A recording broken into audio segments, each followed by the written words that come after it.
दोस्तों, वोल्टेज को इंक्रीज करने पर करंट इंक्रीज होता है या फिर डिक्रीज होता है।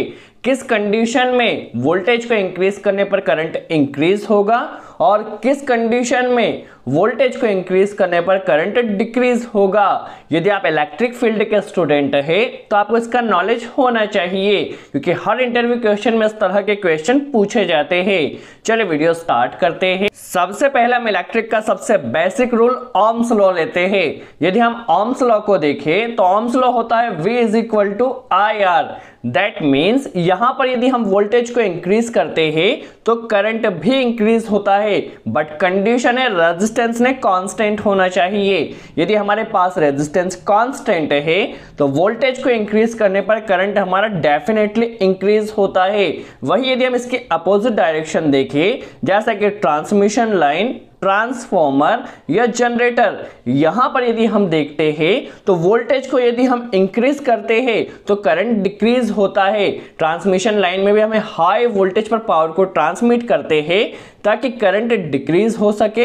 ट्रांसफॉर्मर में भी आपने देखा होगा, यदि हम वोल्टेज को इंक्रीज करते हैं तो करंट डिक्रीज होता है, और जनरेटर में भी सेम यहां पे फिनोमिना होता है। तो कौन सा कॉन्सेप्ट सही है? ओम्स लॉ सही है या फिर हमारे पास ट्रांसमिशन लाइन, ट्रांसफॉर्मर और जनरेटर का वर्किंग प्रिंसिपल सही है? चलिए हम डिटेल में जान लेते हैं।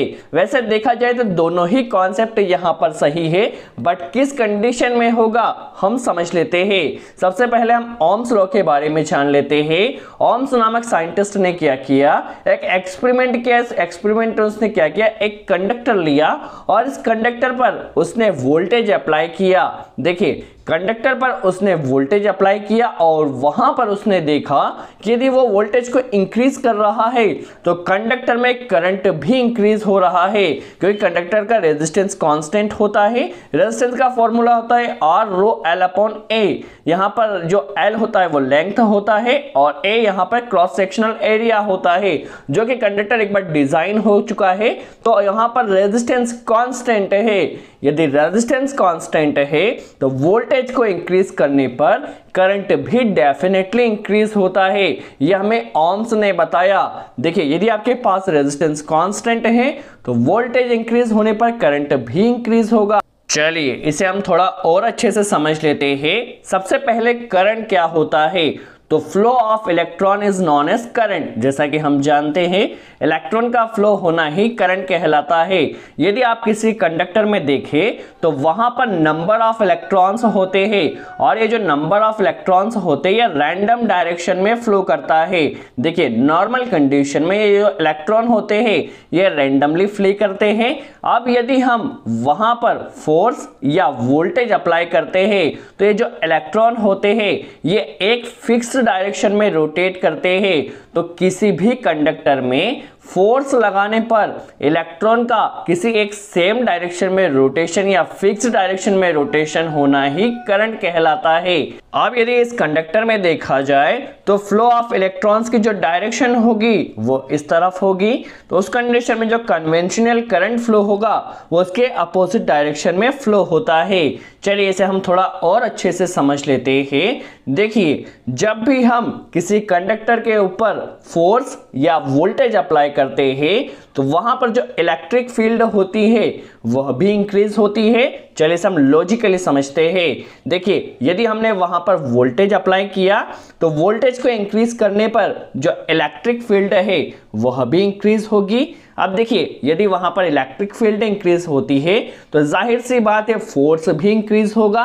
देखिए, अब यदि वहां पर फोर्स भी इंक्रीज होता है तो डेफिनेटली वहां पर करंट भी इंक्रीज होता है। तो यहां पर यदि हम वोल्टेज बढ़ाते हैं तो वोल्टेज के बढ़ाने से इलेक्ट्रिक फील्ड बढ़ती है, इलेक्ट्रिक फील्ड के बढ़ाने से फोर्स बढ़ता है, और फोर्स के बढ़ाने से करंट इंक्रीज होता है। बट यह कब होगा? जब रेजिस्टेंस ने कांस्टेंट होना चाहिए। रेजिस्टेंस यदि कांस्टेंट है तो उस कंडीशन में वोल्टेज के बढ़ाने पर आपका जो करंट है वह इंक्रीज होगा, क्योंकि वहां पर इलेक्ट्रिक फील्ड बढ़ेगी और इलेक्ट्रिक फील्ड के बढ़ने से फोर्स बढ़ेगा और फोर्स के बढ़ने से करंट बढ़ता है। इलेक्ट्रिक फील्ड का यदि फॉर्मूला देखा जाए तो V = ER होता है। यहां पर R देखा जाए तो लेंथ ऑफ कंडक्टर होता है जो कि फिक्स्ड होता है, या आप इसे कांस्टेंट कह सकते हैं।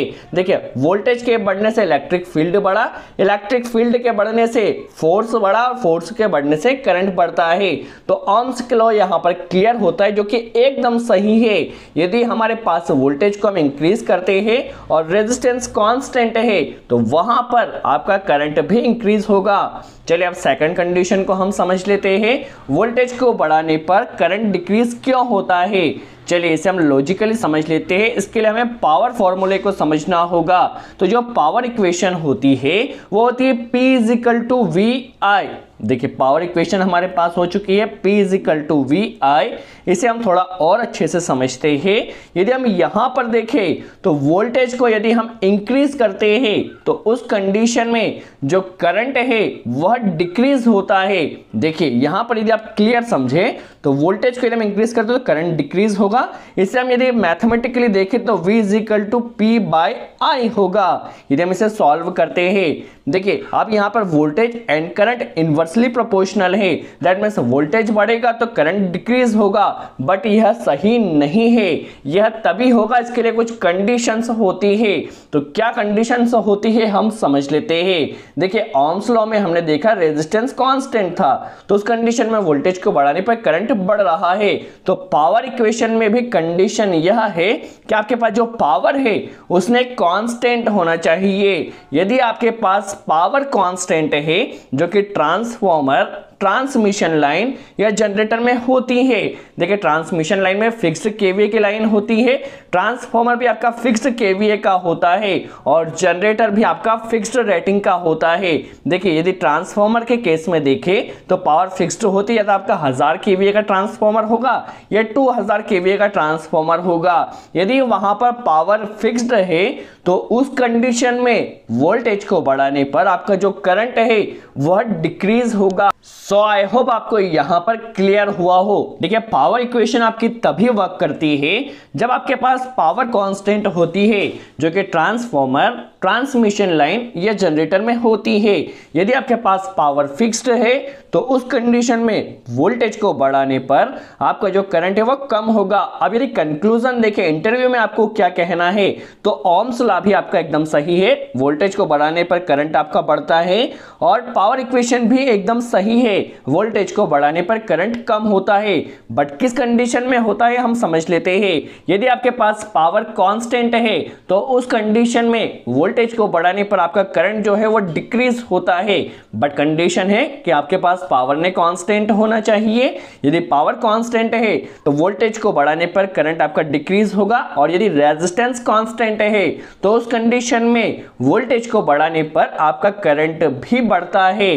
तो यह जो लॉजिक है आपको इंटरव्यू में यदि पूछा जाए तो यही बताना है। पावर यदि कांस्टेंट है तो वोल्टेज को बढ़ाने पर करंट डिक्रीज होता है, यदि रेजिस्टेंस कांस्टेंट है तो वोल्टेज को बढ़ाने पर करंट भी बढ़ता है। सो आई होप आपको क्लियर हुआ हो। यदि वीडियो अच्छा लगा तो लाइक का बटन जरूर प्रेस करें। सो आज के लिए इतना ही।